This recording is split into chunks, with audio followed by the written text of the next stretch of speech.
d'attirer le serpent tout en protégeant la jambe du pisteur. Le remède agit encore comme un lubrifiant. En imprégnant un tissu qui entoure la jambe, il facilite sa pénétration dans la gueule du reptile.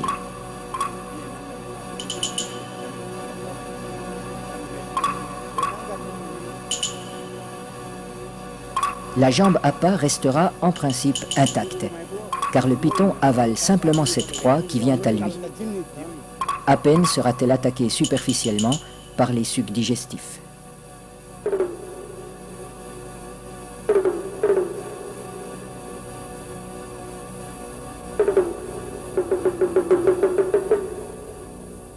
Cette chasse n'est pas sans risque. Un python particulièrement puissant pourrait entraîner l'homme dans son repère. La jambe restée à l'extérieur limite ce danger, mais le pisteur court le risque d'être désarticulé.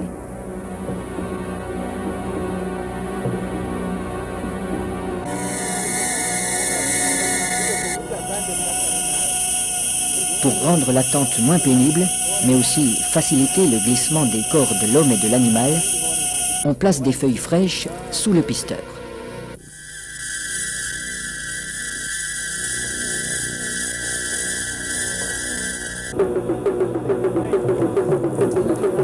Sa jambe est déjà avalée au-delà du genou quand il commande qu'on le tire en arrière.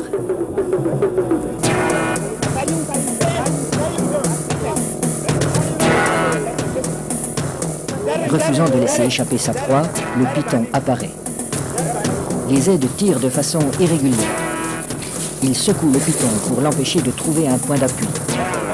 Le pisteur relève son pied à angle droit pour ferrer le serpent, à la manière d'un hameçon.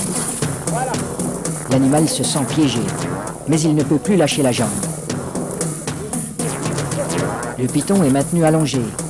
Il faut éviter qu'il ne s'enroule. Cette position lui enlève une grande part de sa force.